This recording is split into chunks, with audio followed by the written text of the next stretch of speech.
Welcome back to the Soccer AI GOAT podcast. Get ready because today we're diving deep into tactical insights, strategy, performances, and some seriously mind-bending what-if scenarios.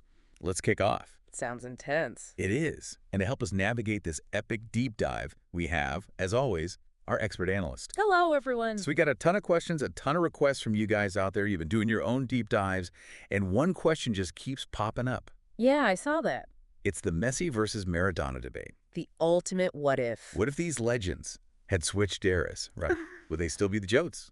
Or would they, kind of flop? Totally different game back then. We've been going through your articles, your stats breakdowns, even some old school interviews, and honestly, what we found is pretty mind-blowing. I'm Jake, by the way. I'm Sophia, and yeah, this isn't just about, comparing trophies or goals. It's about understanding how the game itself shapes greatness, Oh, 100%. So to kick things off, we got to admit something right up front. Full transparency. Comparing players across different eras. Tricky business. It's not an exact science. The rules change. The tech changes. Tactics evolve. Completely different ballgame. So we're not going to give you a definitive, this guy wins answer. But we can explore some really interesting hypothetical scenarios. Based on the evidence, of course. You guys sent in some amazing stuff. Yeah, some really insightful deep dives. And a lot of you pointed out that past discussions about this, well, they kind of rely too much on opinion and nostalgia. Back in my day. Exactly. We're going to take a more analytical approach. We'll break down what each player would have faced in the other's era. Using all the amazing details you guys sent in. We're aiming for nuance here, not just a black and white answer. Layers, man, layers. Okay, let's imagine Maradona rocking up to, a Champions League game in the 2010s, early 2020s. What's the first thing that hits him? Oh, man, the tactics for sure. Yeah, the tactical analyses you guys sent in, really eye-opening. Modern soccer is hyper-organized. Teams analyze every opponent with video. The defensive formations, airtight, zonal marking, high pressing, they're coming at you nonstop. Maradona, a lot of his magic was improvisation, individual brilliance. That off-the-cuff genius. Right. He'd find way less space against these disciplined, super fit modern defenses. Imagine dribbling through a wall of guys who spent hours studying your every move on video. That's a whole different beast.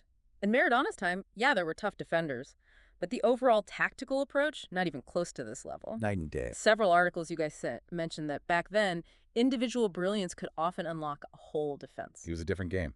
More space. And tied to that tactical evolution is the athleticism, the sheer physical demands of today's game. It's unreal. The fitness levels. High-intensity running for 90 minutes straight. The training regimens, the nutrition. It's a science. One of your sources even compared the number of sprints per game now to, historical data. Massive difference. Maradona was fast, agile, no doubt. But he was also known to enjoy life off the pitch. Let's say he liked to party. Could he have maintained that peak physical condition week in, week out in today's game? It's a big question mark. Makes you wonder how his body would held up under that kind of pressure. But, let's flip it around. What about the timeless aspects of Maradona's game? The stuff that transcends eras. Well, even against modern defenses, Maradona's close control, forget about it, that was almost supernatural. And his creativity, boundless. You can't teach that. He could pull something out of nothing. That was pure magic. And that psychological edge, he could get in your head, that works in any era. Plus, that low center of gravity, the dribbling, he'd still cause havoc, even against defenders used to more predictable attackers. Some of you even said that modern defenders, they're so used to systems, they might struggle against that kind of unpredictable brilliance. It would throw them off. It's you can't program for pure genius. And, another thing that came up in your research, the technology. How would today's training and recovery tech have impacted Maradona? Huge difference maker. He would have benefited from all the advances in sports science, right? Better equipment, medical support, injury prevention, performance tracking. Could have extended his peak, maybe even pushed him to another level physically. No doubt. So if he was playing today, where on the pitch are we putting him? Would he still have that free role, roaming around, doing his thing? Probably not. Most likely he'd slot into a more defined role. Maybe a classic number 10, the playmaker. Pulling the strings. Or maybe a second striker, given his goal-scoring ability. An attacking midfielder, perhaps? That totally free role he often had? Harder to fit into today's formations. One of your tactical breakdowns even suggested using him in a specific zone. maximize his impact without disrupting the team's overall shape. Makes sense. And what about his personality? Maradona was, let's say, passionate. Fiery. How would that have played out in today's media landscape? The whole corporate side of the game. Totally different world. You shared an interview where a former player talked about how much scrutiny players are under now. 24/7 media, social media, stricter rules on and off the pitch. A lot of clubs, they want a polished image. No room for controversy. So it seems like Maradona, in Messi's era, incredible talent, but a whole new set of challenges. He'd still be special, but maybe not as dominant without some serious adaptation. The game has evolved. Now let's flip the script.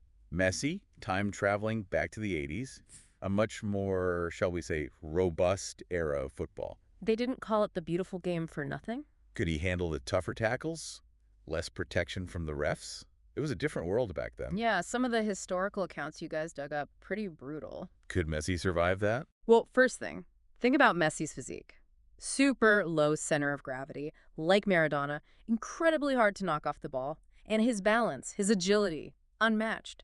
He dodged those flying tackles. Some of your analysis pieces actually suggest that his quickness might have been even more effective back then. Because defenders weren't as agile. Exactly. They relied more on brute force. And Yeah. tactically speaking, well, defenses weren't nearly as sophisticated. Your 80s coaching manual show that. Messi's vision, his passing, his playmaking, it would have been revolutionary back then. More space to exploit. Defenses wouldn't know how to handle him. Like his footballing IQ would be on another level. Light years ahead, of course, some adjustments would be needed. The balls were heavier, the pitches rougher, equipment wasn't as advanced. One interview even talked about how the balls were like medicine balls when wet. Can you imagine trying to bend one of those into the top corner? Tough. But the consensus among the experts you guys sent in, Messi's core skills are so refined, so fundamental, those would be minor hurdles. His touch, his passing, his understanding of the game, those are timeless. So he wouldn't just survive, he'd thrive. Absolutely. Different style of play, sure, but his brilliance would shine through. He might even be more dominant because of the less advanced defenses. It's fascinating, right? Different eras, different challenges, but true genius seems to find a way. It adapts. To really understand this, though, we got to dig deeper into their styles. Yeah. What made Maradona, what made Messi Messi? Let's break it down. Maradona, he was raw, almost elemental. Technically, he was breathtaking. The ball control, the changes of direction, the low center of gravity like a magician. And he was a creative force, unlocking defenses with a pass, a dribble, just pure imagination. And that aura, that psychological intimidation, he could bend opponents to his will.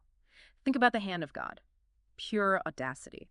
Or the goal of the century, just slaloming through the entire team. Moments of pure genius. He was almost single-handedly willing his teams to victory sometimes. It was emotional, explosive. And then you have Messi. It's like precision engineering. Everything calculated perfect. The ball control is so smooth. The ball is part of him. His dribbling, not about tricks. It's about finding the most efficient path. He's always thinking 2-3 steps ahead, like a chess grandmaster. And his finishing, deadly. Even his physique, it's all about balance, agility. Mentally, he's ice cold, just delivers game after game, a different kind of evolution. So we have Maradona, the street magician, who bends the game to his will, and Messi, the scientist who dissects it with perfect precision. Two sides of the same coin, really. Both brilliant, but in their own ways. So to sum it up, based on all your incredible research, Maradona in Messi's era, he would have had to adapt big time. But his talent, that would still be undeniable. And Messi in Maradona's time, he probably would have dominated. Tougher game, sure, but his skill, his vision, probably unstoppable. Really makes you think about how the game changes. But true greatness, it finds a way. It transcends the era. And it leaves us with a question. The ultimate what if. Does this hypothetical switch tell us more about these two players or about the eras they played in? Deep, man. And what does that say about how we define greatness? Because the game itself, it never stops evolving. So what does greatness even mean? Wow, lots to think about. Thanks for taking this epic journey with us. Always a pleasure. If you enjoyed this deep dive into the what-ifs of soccer history, hit that subscribe button. You won't want to miss what's coming next. Thanks for tuning in.